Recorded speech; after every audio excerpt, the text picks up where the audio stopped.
मूकं करोति वाचालं पंगुं लंघयते गिरिं यत्कृपातमहं वन्दे परमानंद माधवम।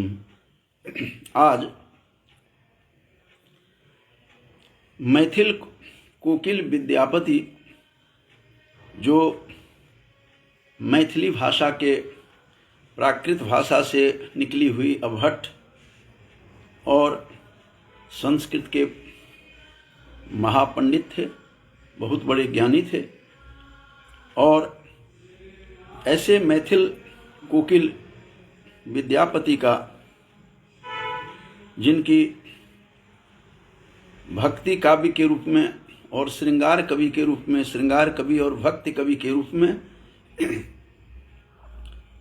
ये हिंदी साहित्य और मैथिली साहित्य के प्रसिद्ध और चर्चित कवि के रूप में विख्यात हैं। आज कवि कोकिल विद्यापति का, विशेष रूप से मैथिल कोकिल जिन्हें कहा जाता है, उनके विषय में मैं कुछ चर्चा करना चाहता हूं। इनका जन्म मैथिल ब्राह्मण के परिवार में इनका जन्म हुआ था और इनके गुरु पंडित हरि मिश्र थे, जिनका संस्कार इनको प्राप्त हुआ।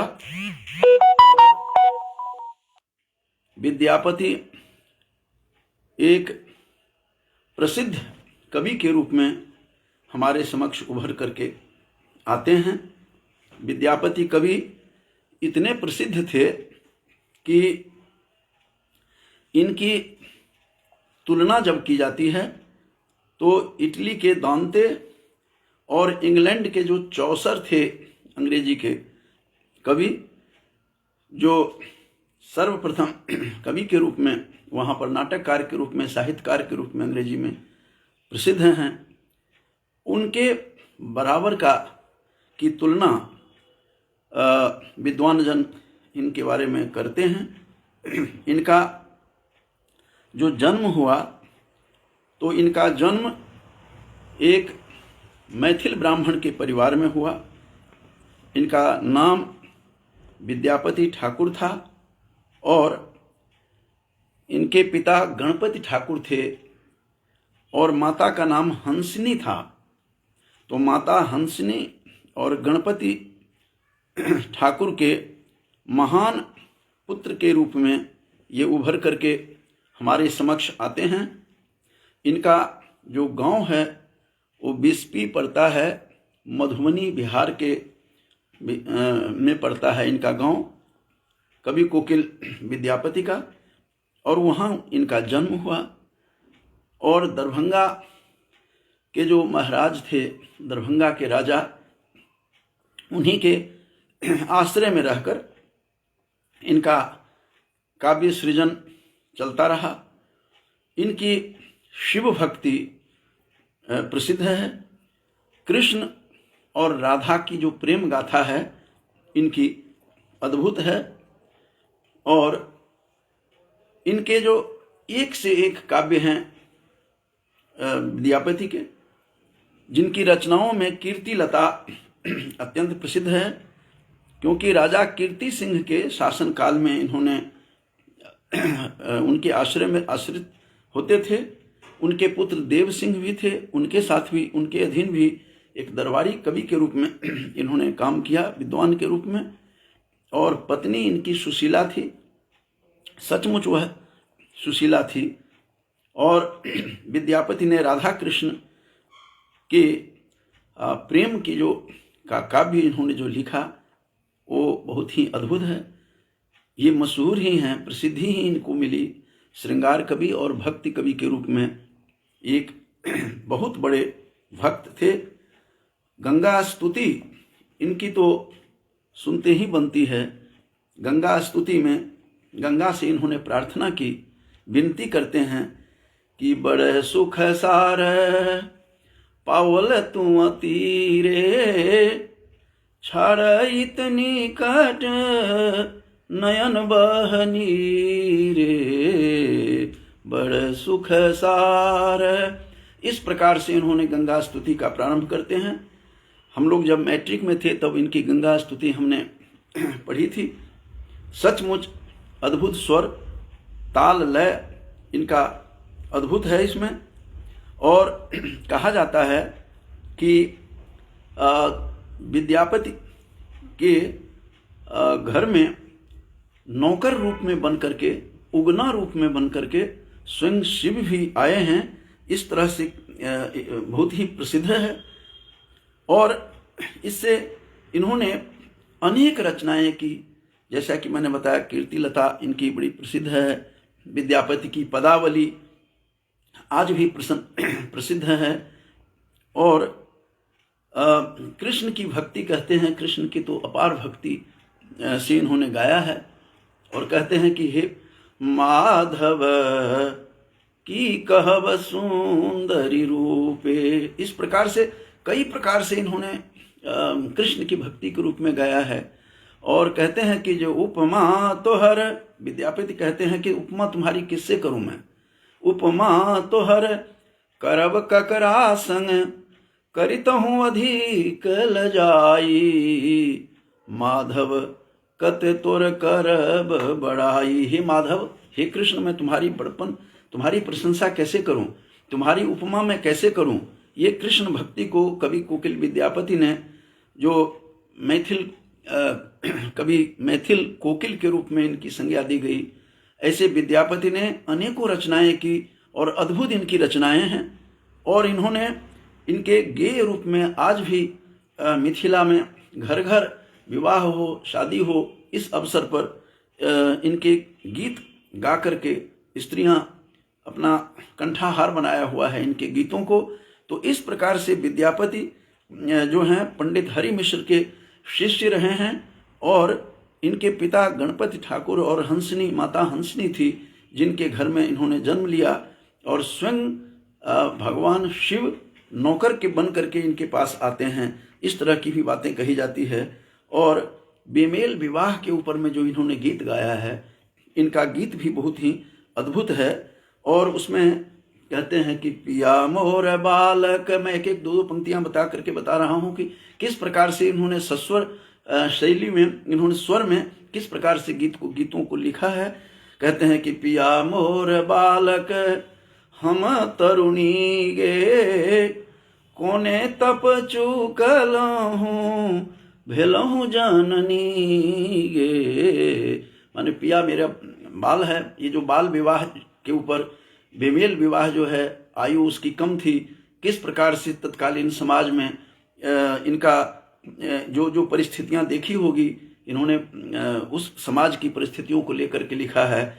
कि कहते हैं वो नारी कह रही है कि मैं क्या, कौन से तप में मेरी कोई चूक हुई है, कोई भूल किया हमने, जिसके कि नारी रूप में मेरा जन्म हुआ है, मेरे प्रियतम बालक हैं और मैं युवती हूँ। इस प्रकार के बेमेल विवाह पर इन्होंने बहुत ही ढंग से इन्होंने कटाक्ष करते हुए इन्होंने गीत को लिखा है। और इनका जो काल है, इनका जो जन्म माना जाता है कि 1352 और 1448 के मध्य इनका जन्म हुआ है। 1352 में जन्म हुआ और 1448 में इस संसार से चले जाते हैं। और जो इनके जो काव्य में जो सौंदर्य है, काव्य की जो लालित्य है, वह देखते ही बनता है। और कहा जाता है कि इनके घर में उगना जो थे नौकर बन करके भगवान शिव स्वयं इनके घर में आते हैं और इनके घर में नौकर बनते हैं। और इस प्रकार की भी चर्चा है। और इनको पता नहीं चलने दिया शिव ने। उधर हाहाकार मचा, त्रिलोक में हाहाकार मचा। विष्णु के पास जाकर के नारद से पूछा, पार्वती सबसे पूछती फिरती हैं कि शिव कहाँ चले गए। और काफ़ी लंबा अंतराल तक उनके घर में नौकर बन करके रहे, जो उगना नाम से प्रसिद्ध था, उग्रनाथ नाम से, जो आज भी महादेव उग्रनाथ के नाम से बिहार के मधुबनी में ये बड़े प्रसिद्ध हैं। उगना महादेव वहाँ पर उस जिला दरभंगा के अंतर्गत अब वो आता है। और वहाँ पर कहा जाता है कि एक बार इन्होंने कहा कि मुझे हे उगना, अपने नौकर से कहा जो स्वयं शिव थे, जो शिव नौकर बन करके विद्यापति के आते हैं कितने तपस्वी थे, कितना तप किया होगा, जो दास बन करके चाकरी की उन्होंने शिव ने उनके घर। और तब जाकर के कहा जाता है कि उनके घर वो नौकर बन करके आए, उधर पार्वती हाहाकार मचा, पार्वती समस्या में पड़ी, उनको कहीं पर उनका अता पता नहीं मिल रहा था। तब जाकर के उन्होंने विष्णु लोक में जाकर के पता किया, नारद से पूछा, तब उनको पता लगा कि वो तो स्वयं वहाँ पर उगना के रूप में बन करके कवि विद्यापति का मिथिला में वो उनके घर में नौकर बने हुए हैं। जो तो इस तरह से जो इनके बारे में एक साधारण ब्राह्मण परिवार में विद्यापति का जन्म हुआ था, मैथिल ब्राह्मण के परिवार में। और वहाँ पर उन्होंने थोड़ी सी ही जमीन में स्वयं शिव ने खेती करके उनको धन धान्य से संपन्न कर दिया और नित्य प्रति वो पूजा करते थे। तो इस समय जब उनका कार्यकाल समाप्त हो गया शिव का वहाँ रहने का, तो उन्होंने उनके अंदर से उद्वेग आया। एक दिन विद्यापति ने कहा, मुझे गंगा स्नान करवाओ, ले चलो। रास्ते में जा रहे थे, पैदल का जा रहे थे। 1352 में इनका जन्म हुआ है, तब की कहानी होगी ये। और इस प्रकार से वो चलते चलते थक जाते हैं। उन्होंने कहा, मुझे प्यास लगी है। अपने नौकर, जो शिव नौकर बने हुए थे उगना के रूप में, उग्रनाथ के रूप में, उनसे बात करके ये इन्होंने बताया कि मेरी प्यास बुझाओ।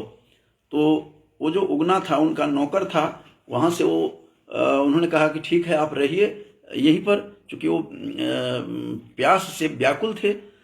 और उन्होंने स्वयं क्या किया कि कहीं आसपास पानी नहीं देखा।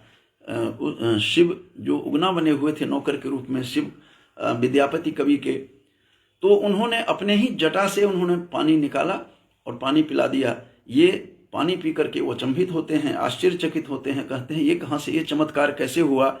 तुम बताओ कि ये कहाँ से पानी लाया? ये तो साक्षात गंगा जल है, और तुम गंगा जल कहाँ से ले आया? गंगा तो अभी काफ़ी दूर है। तब उन्होंने, चूंकि उनका कार्य वहाँ का रहने का समय समाप्त हो चुका था, तब उन्होंने शर्त रखी कि हे विद्यापति, आप तो स्वयं विद्या के पति हैं, विद्यापति हैं, और आप हरि मिश्र के शिष्य हैं। आप एक कृपा कीजिए कि आपको किसी को नहीं बताएंगे, तब मैं अपना इस जल की कथा सुनाऊंगा, इस जल का रहस्य बता दूंगा। तब उन्होंने कहा कि मैं किसी से नहीं बताऊंगा। और तब जाकर के उन्होंने अपनी सारी कहानी बताई कि ये तो मैंने अपनी जटा, अपना रूप दिखाया शिव ने, वो उगना ने अपना रूप दिखाया। अचंभित हुए, पहले तो बेहोश होते हैं, फिर उनको होश में लाते हैं शिव। कहते हैं कि आप ये बातें किसी से नहीं बताएंगे, हमारे दोनों के मध्य जो ये बात चल रही है, और मैं जो अपना स्वरूप दिखा रहा हूँ। विद्यापति को कहा शिव ने, जो उगना बने हुए थे, नौकर बने हुए थे, साहित्य के में विद्यापति का नाम प्रसिद्ध है और कवि कोकिल के रूप में ये जाने जाते हैं।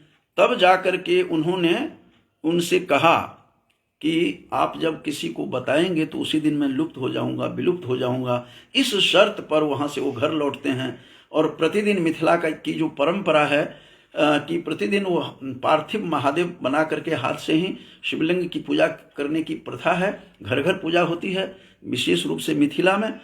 और इस तरह से जब वो पूजा करते समय एक बार उनकी जो पत्नी सुशीला थी, विद्यापति की पत्नी, उन्होंने क्या देखा कि वो कुछ हरकत करने लगे। इस तरह से शिव जो उगना रूप में, नौकर रूप में विद्यापति के घर काम कर रहे थे, वो इस प्रकार से वो हरकत करने लगे ताकि उद्वेग में आकर के विद्यापति बोल दे कि मैं शिव हूँ। तो उन्होंने बिल्व पत्र जो रखा हुआ था वही लेकर के चबाने लगे, खाने लगे छुप करके, और उनकी पत्नी को दिखा करके। जब उनकी पत्नी सुशीला ने देखा कि ये अनर्थ, तुम क्या अनर्थ कर रहे हो, बिल्व पत्र ये जो है पूजा के लिए उसको चबा रहे हो। तो वो जो खाना बना रही थी उनकी पत्नी विद्यापति की, वो चूल्हे का, पुराना समय के 1352 में इनका जन्म है, 1448 में चले जाते हैं। आप कल्पना कर सकते हैं, ये इतने साल पुरानी, इतने वर्षों पुरानी कहानी है। जलावन से ही लोग खाना बनाते थे।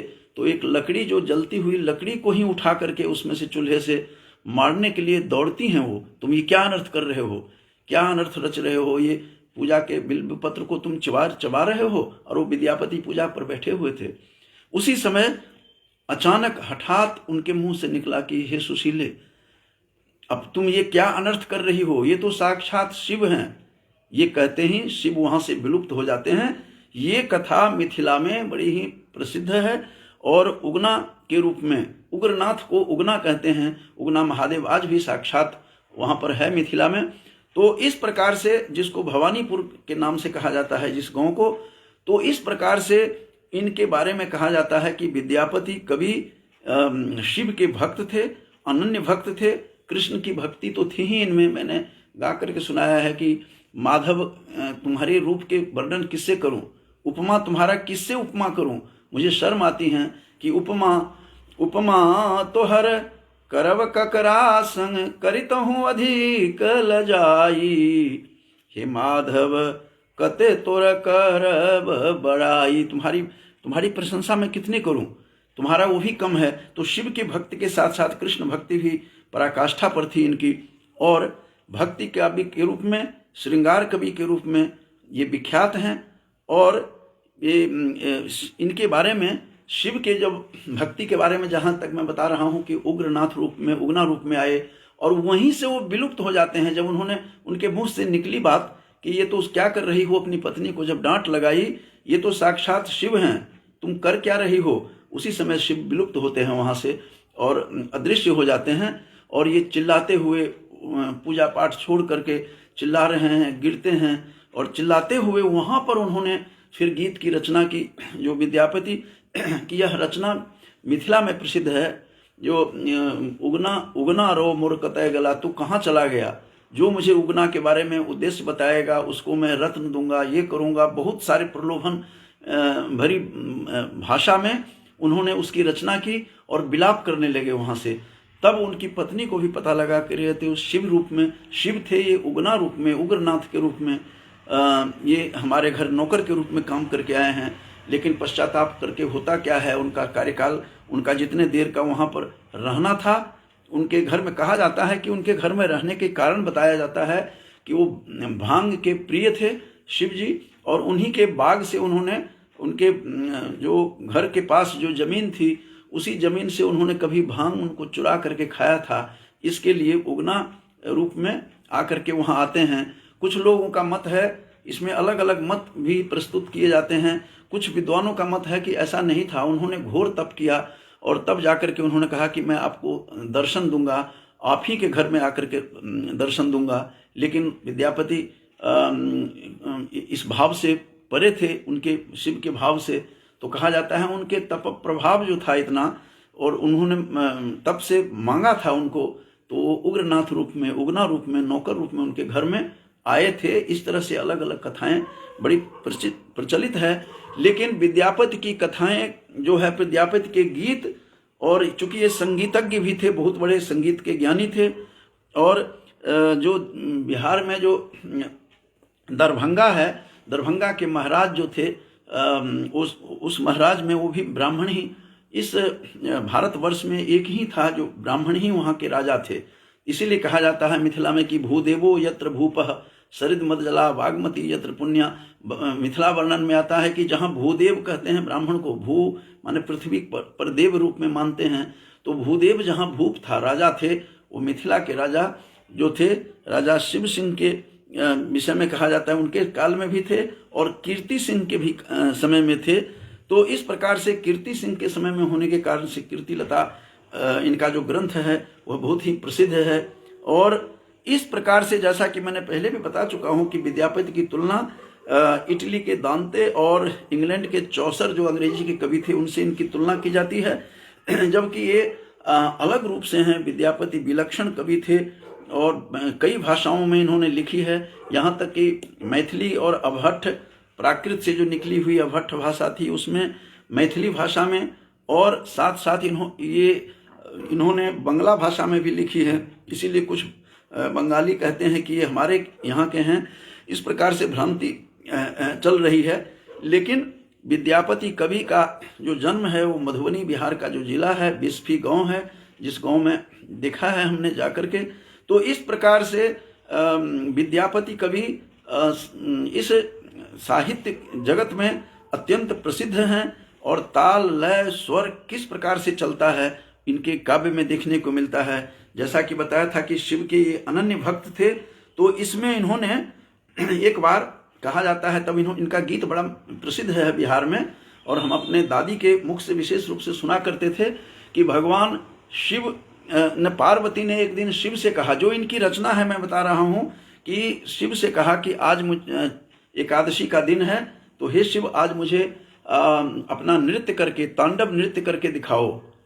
तो शिव ने कहा कि ये तांडव नृत्य मैं कैसे दिखा सकता हूँ हे पार्वती।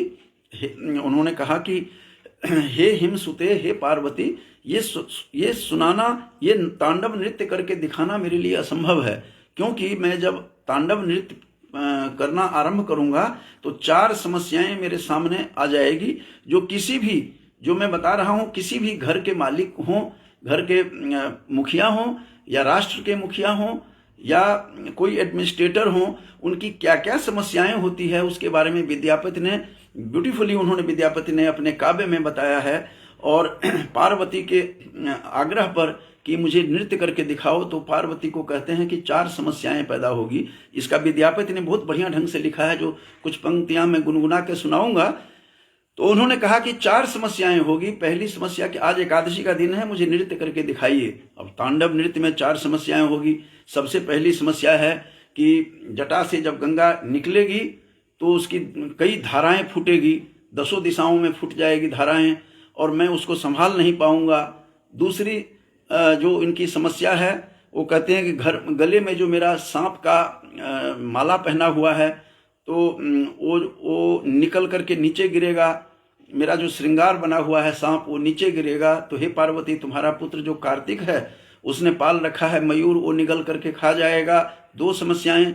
तीसरी समस्याएं कहते हैं कि जब मैं नृत्य करूंगा तो चंद्रमा भी मेरे सिर पर है, उसमें से अमृत जो है, अमीय जो है, अमृत चूक करके कहाँ गिरेगा? जब मैं बाघंबर, बाघ का खाल पहना हुआ हूँ, बाघ के ऊपर गिरेगा तो बाघंबर बाघ बन करके आ जाएगा। 3 समस्याएं। और चौथी समस्याएं जो कहते हैं कि मैं जब गले में जो मेरा मुंड का माल है, मानव मुंड का जो माला पहना हो, चूंकि महाकाल हैं, महाकालेश्वर में जिनको पता नहीं हो उनके लिए बता दूं कि महाकालेश्वर जो उज्जैन में है, वहाँ प्रतिदिन भस्म लेपन होता है। नई लाश जो वहाँ पर जलती है, उस लाश को लेकर के किया जाता है। तो इस प्रकार से तब शंकराचार्य, तब जो लिखा हुआ है शंकराचार्य ने कि चिता भस्मा लेपो गरल मसनंग दिक्पट धरो, तो तब समझ में आया कि गरल मसनम, गरल ही विष ही उनका अशन भोजन है, और चिता भस्मा लेपो, चिता के भस्म का लेप चढ़ाते हैं शिव। तो उन्होंने जो गले में जो मुंड का माला पहना हुआ है, यदि मैं नाचना शुरू करूंगा, तो चौथी समस्या बता रहे हैं कि जब मैं नाचना प्रारंभ करूंगा तो मुंड माल नीचे गिरेगा, मुंड की माला नीचे गिर जाएगी, और वह सब भूत प्रेत बन करके चतुर्दिक नाच करना शुरू करेंगे, भूत और प्रेत। और हे पार्वती, तुम उसको देख नहीं पाओगी, तुम सहन नहीं कर पाओगी, तुम भाग जाओगी वहां से, तो मैं नृत्य करके कैसे दिखाऊं? लास्ट में, अंत में विद्यापति ने बहुत ही बढ़िया समाधान दिया है कि नाच करके, सभी को बैलेंस करके, सबको संतुलित करके और फिर नृत्य करके वो दिखाते हैं। शिव के बारे में कहा जाता है। तो हर एडमिनिस्ट्रेटर को, हर घर के मुखिया को, या कोई राष्ट्र का अध्यक्ष हो या कहीं का भी हो, जो भी होते हैं हेड, उनकी ये बहुत बड़ी समस्या होती है। और इस धन्यो गृहस्थ आश्रम, गृहस्थ आश्रम सबसे कठिन है इसमें जीना। तो किस प्रकार से शिव ने उनको नाच करके दिखाया, ये विद्यापति ने लिखा है। ये गीत में, शिव जी की गीत में विद्यापति के का जो यह गीत है, उसका जो है कुछ पंक्तियां मैं गुनगुना करके बताता हूं कि कहते हैं, पार्वती आग्रह करती हैं कि आज मेरी एकादशी है, आप मुझे नृत्य करके दिखाइए। तो कहते हैं कि आजुनाथ एक व्रत महासुख लागत है। आज बहुत सुख होगा यदि तुम नृत्य करके दिखाओ तो। आजुनाथ एक व्रत महासुख लागत है, आहे तोहे शिव धर नट वेश। तुम नट का वेश बनाओ, वेश बना करके और नाची दिखावह, तुम नाच करके दिखाओ। विद्यापति की मैथिली में है गीत। तो कहते हैं, शिव कहते हैं कि चार्य सोच मोहे होयत। चार समस्याएं होगी मैं नाच करूंगा तो चारी सोच मोहे होयत, कौन विध नाच वहे। किस तरीके से, कौन विधि मन किस तरीके से मैं नृत्य करके दिखाऊंगा। पहली समस्या है कि जटा सो छलकत गंग, जटा से गंगा नीचे छलकना शुरू होगी, उसके जल छलकने शुरू हो जाएंगे, निकलने शुरू होंगे। और भूमि धरी पाटत है, सब संपूर्ण भूमि पर गंगा पसर जाएगी। और होयत सहस्र मुख धार, हजारों मुख धाराएं फूटेगी उस गंगा की। तो समेट लो न जायत है, मैं समेट भी नहीं सकता हूं, इस तरह की समस्या होगी पहली समस्या। दूसरी समस्या की गला सो ससरत सांप, गले से सांप नीचे सरकेगा, नीचे निकलेगा। और भूमि धरी जायत है, वो नीचे आएगा सांप, तो फिर क्या होगा, तुम्हारे पुत्र ने जो कार्तिक ने जो पाल रखा है मयूर, वो निगल जाएगा। तो कार्तिक पोसल मयूर से हो धरी खायत है, वो कार्तिक ने जो तुम्हारा मयूर पालन किया है वो उस सांप को खा लेगा। तो दूसरी समस्या, तीसरी समस्या की अमिया चुबिया भूमि खसत, अमृत जो है मेरी जटा, मेरे जो मस्तक पर जो चंद्रमा है, वो चंद्रमा से अमीय माने अमृत, अमृत चू करके नीचे गिरेगा। मेरा बाघ का खाल पहना हुआ हूं, बाघंबर, तो उस पर गिरेगा तो बाघ का जो खाल है वो बाघ बन जाएगा अमृत गिरते ही। तो अमिया चुबिया भूमि खसत, बाघंबर जागत है, वो बाघ जो है बाघंबर बन जाएगा, बाघंबर जो था वो पहना हुआ हूं वो बाघ बन जाएगा। और तो फिर बाघंबर बनने के बाद क्या होगा, वो नंदी जो मेरा बैल है उसको खा जाएगा बाघ।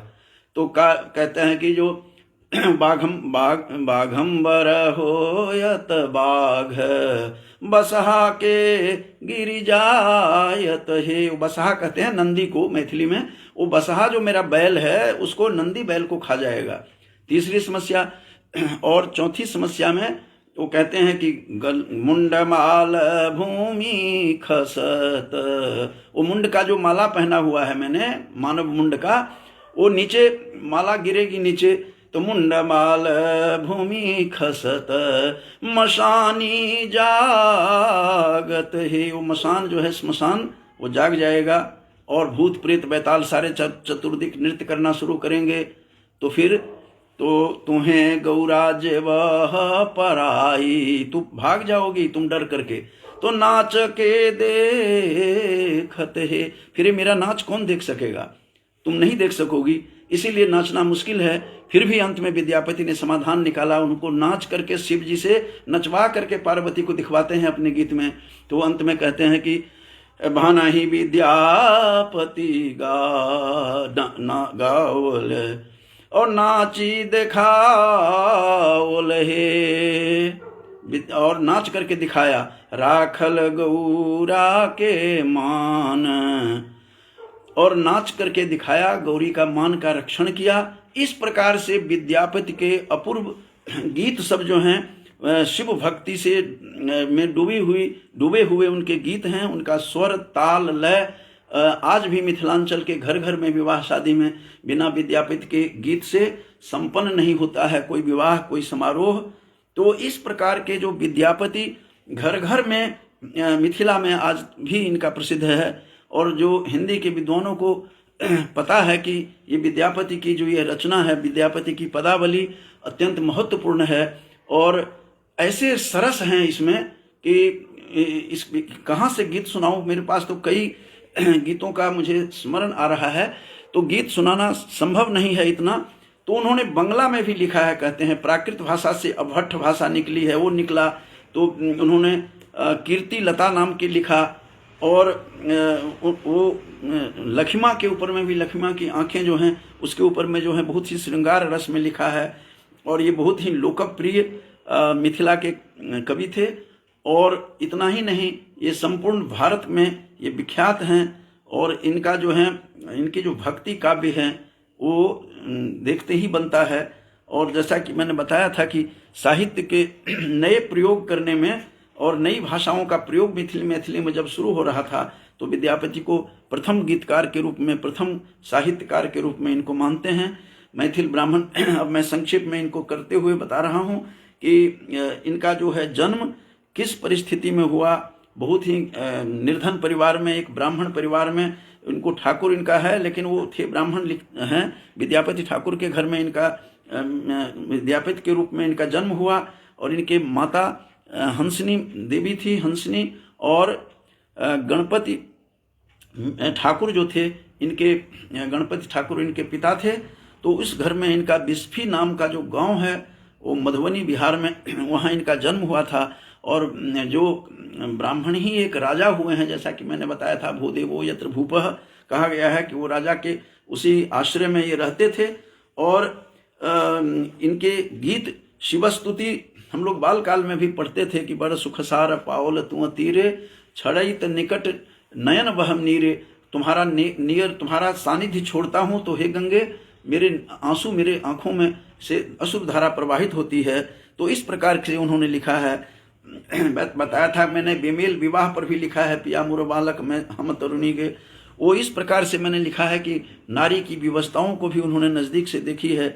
वैष्णव गीत भी लिखे हैं इन्होंने, विष्णु के भी भक्त थे। और शिव, जैसा कि बताया था कि इनके घर में चाकरी करने के लिए नौकर बन करके आए थे। तो ऐसे विद्यापति का जो है कवि कोकिल, मैथिल कोकिल विद्यापति जो हैं मिथिला के, इन्होंने श्रृंगार रस में और भक्ति रस में अपने साहित्य को डुबाया हुआ है। और घर घर विद्यापति की जो हैं गीत, विद्यापति के गीत, इनके लिखे हुए गीत लोग गाते हैं और कंठाभूषण बनाया हुआ है इनको। इस प्रकार के संगीतकार भी थे, गीतकार भी थे और ऐसे कवि थे विद्यापति जिन्होंने अभट्ठ भाषा में भी इन्होंने प्रयोग किया है और नए नए नूतन प्रयोग किया है कि मेरु ऊपर दुई कमल फुलायल तापर मेरु समान। ये ऐसे ऐसे हैं कि नाल बिना रुचि पाई, कि किस प्रकार से श्रृंगार रस का एक नारी का किस प्रकार वर्णन किया है कि पति उसका परदेश है और उसकी स्थिति किस प्रकार से है, किस प्रकार से देखो दो दो मेघ बरसते फिर प्यासी की प्यासी जो कहा गया है, उस तरह की मैथिली भाषा में भी अपने स्वर में इन्होंने, अपने विद्यापति ने अपना स्वर दिया है।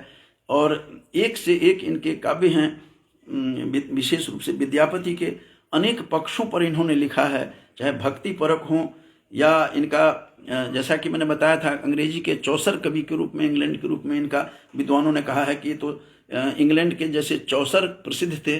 चौसर ये शेक्सपियर से भी पहले हुए हैं और इनका इस प्रकार से चौसर की तरह मानते हैं। और दांते जो थे इटली के, उनके तरह इनकी तुलना की जाती है। तो इस प्रकार से आज मैंने संक्षिप्त में विद्यापति के बारे में बताना बहुत कठिन काम है। ये बहुत बड़े मिथिला के उद्भट विद्वान ही नहीं, बहुत बड़े कवि थे और सर्वप्रथम प्रयोग इन्होंने साहित्य में मिथिला नए नए नूतन प्रयोग इन्होंने मैथिली भाषा में किया। और उसके बाद जाकर के फिर कविश्वर चंदा झा की रामायण, जो मैथिली में रामायण उभर करके आई, जो मिथिला में रस में भरा, आज भी हिंदी में भाषा में इनकी पढ़ाई जाती है।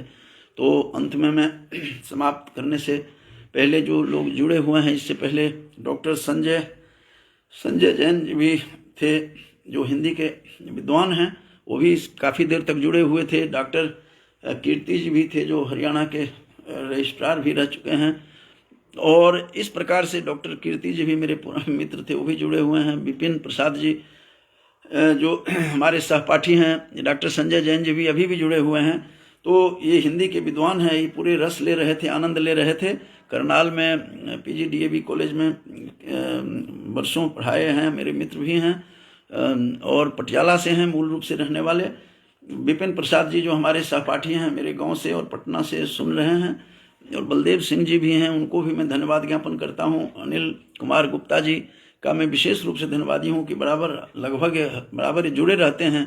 उन सबको मैं धन्यवाद देते हुए, और इससे पूर्व नलिनी शर्मा भी जुड़ी हुई थी, हमारी अनुजा नलिनी, तो वो इन सबको मैं धन्यवाद देते हुए मैंने आज विद्यापति जो कवि हैं, कवि मैथिल कोकिल विद्यापति जो मिथिला के कवि हैं, जिन्होंने अभट्ट भाषा, संस्कृत भाषा, प्राकृत भाषा और इन सब पर इनका पूरा अधिकार रहा है। इन्होंने बांग्ला भाषा में भी लिखी हैं। तो इस प्रकार से प्राकृत भाषा के भी मर्मज्ञ थे, संस्कृत के भी मर्मज्ञ थे।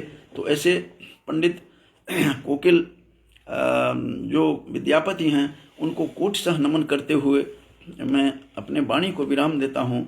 बहुत बहुत धन्यवाद बंधुओं।